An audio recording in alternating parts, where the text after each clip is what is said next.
Welcome back to the vlog. Today is day 14 in Germany, and so here's a reflection. Hello. We were going from Berlin to Wittenberg. On the train to Wittenberg.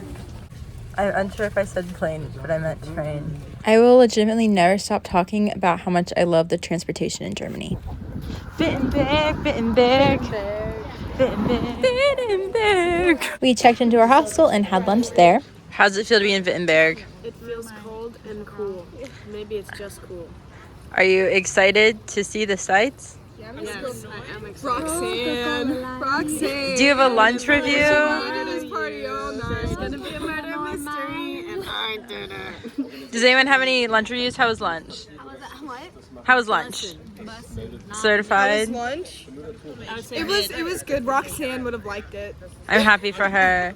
Oh, look who finally found us. I literally cleaned my plate away, so that's a little... No, you had to shovel the food into a bucket. Oh, you did? And put the fork somewhere else. Well, I'm sorry. Sorry.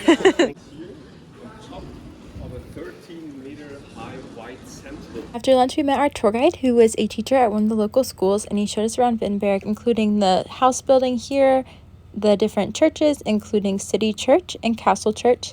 And one of my favorite parts was being able to see the history of the things like the Reformation, which is something that we learn a lot about in school, but it's kind of crazy to think of it as an abstract idea and then actually be able to see the place where it happened. Like, this church is where they believe that the 95 thesis was posted, and so on the door they have the 95 theses carved in. Reformation completely changed the way that people thought about their faith and about the world, and so it's kind of insane to think about the ways in which that affected just Wittenberg before it affected the rest of the world. It was cool to see that represented also in the art exhibit they had. Church review. I lit a candle in the church. Oh, did you? Yeah, it was 50 euro cents, so I did that. Did you ever say it was 50 euros? No. No, you just put it in a box and pick up a candle. You light it on the other lit ones. Did you say a little prayer? No, I'm not Lutheran. Oh, that's... Oh. I just wanted to light a candle. That was a little Lutheran, anti-Lutheran of you. No, it wasn't. I just gave them 50 cents. Church review, art review. I am Lutheran. Are you really? Fine. Yeah, baptized Lutheran. Confirmed Methodist though, so. Yeah, I was gonna say, you don't have Lutheran vibes. You do give Methodist though. How did you get it? I'm Methodist. It was cool. It was very cool. The tower also would be cool to see, but that's unfortunate. Oh, we could always pay 2 euros. No way. I wouldn't even pay 2 euros for a bottle of water. climb up some stairs. I personally really enjoy looking at old churches, so it's really cool to see, but it's also interesting to see how people appreciate it despite their faith, which I think was kind of cool about the mosque too, is we were able to go and to experience that, to see the beauty in that, and kind of see, compare how these religious spaces are used and how the beauty is seen in both of them, but it's very different. There was a lot of iconography that we were able to see in Wittenberg that we weren't able to see in the mosque because they actually don't allow iconography. So it's kind of cool to see the differences and the similarities between the two faiths and their structures that they are held in. But both still feel like a very sacred and sanctified location. More ice cream. With the pass that we used to get into church, we were also able to go to some other sites. So we went to the Panorama, which was celebrating the anniversary of Wittenberg. And so it was this massive room that had like a dome type thing with this picture that had been created to depict what Wittenberg would look like in the times of Martin Luther.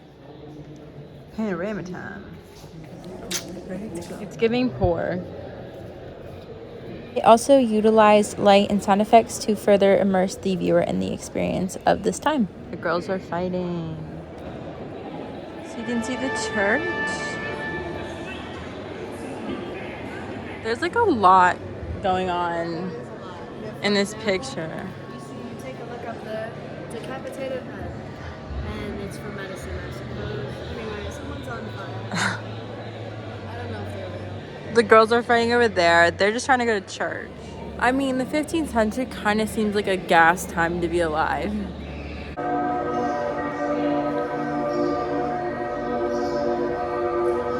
These feel like putting you to sleep songs. Yeah, I'm getting kind of tired.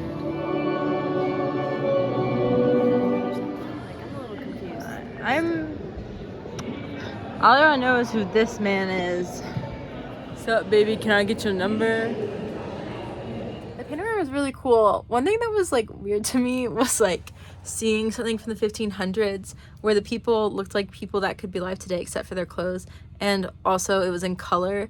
I think that's a really cool way to like depict history, because oftentimes we have like the portraits or like black and white things that don't really look like people, you know, like, and so it makes the time period feel more alive.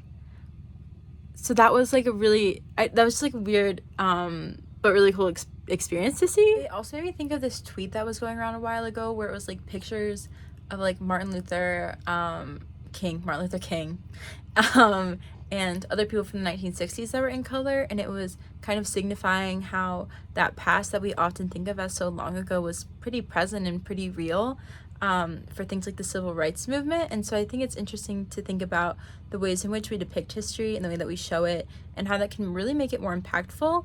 It's so abstract a lot of times to think about history and people like Martin Luther, but you know, this is true, like we went through the Luther house later, but seeing that like they were real people who had like a home and a family and like hobbies it's a really interesting, I feel like I say interesting all the time, but it's really a wonderful way to try to understand history and make it feel more real and impactful. So here we are in the Luther house where we got to see some artifacts and hear about his life. University, Lutheran house, city church, city hall, the art guy, and that is the... I vividly remember learning about the Reformation and Martin Luther in my 7th grade history class, so I really loved being able to see his home. And here we got to learn about Martin Luther before and after the events of the Reformation, including that he got married, so his wife is seen here, and she was actually a former nun, and together they would host dinner parties where they would invite people over and talk about things like theology.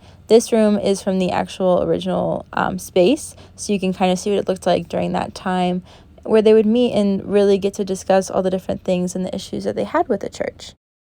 One thing that we have discussed a lot in the churches, like the church in Naumburg, was about the power of the Catholic Church, and it's kind of crazy to think that Martin Luther was willing to kind of go against that and to challenge it. It talks about like his process of excommunication and the trial that he had in Rome, and it was like, that sounds so daunting, but it's impressive to me that he was able to stand up for what he thought was right. And not only were so many people able to agree with him and leave the church, but the church itself was able to take those things and reform. It's honestly insane to think that one person was able to create that much change, and I think that can really kind of apply to sustainability when thinking about the power one person has. For me, it reminds me of Greta Thunberg and her school strikes, kind of like she started that, but we also talked about those in Leipzig, and how as one person she was able to start a movement that was centered on environmentalism for young people and kind of be a voice for a generation like Martin Luther was. That might be a little far-reaching a connection, but afterwards we enjoyed dinner at the Wittenberger restaurant. How's your meal? It's just ketchup and sugar. So good. My meal review? Pretty good, yeah. And got ice cream for the second time. Savannah and Kamari made friends with some locals. You can see them talking at the ice cream shop here. They were kind of drunk. It was kind of Father's Day holiday, so it was busy in Wittenberg and lots of drinking. We decided to join on the fun, so we went to the Indie, the independent bar, to enjoy some drinks. We also saw our tour guide there. It's so humbling to grab bangs. And so that was the end of the day in Wittenberg, where we got to see a lot of the history of the city. It was also really cool to see how that history was kind of integrated with the modern, and how I think it was probably one of the most historical places we've seen. I know compared to Berlin, it was like, it seemed a lot more kind of old. The thing with Berlin is a lot of the older buildings were no longer standing, and so a lot of them had false facades, which could be the case in Wittenberg, but it seemed to be really an old city, and to see how it was integrated. It's also very walkable and kind of everything's close together, which I really enjoyed. So yeah, Wittenberg was really cool as a whole.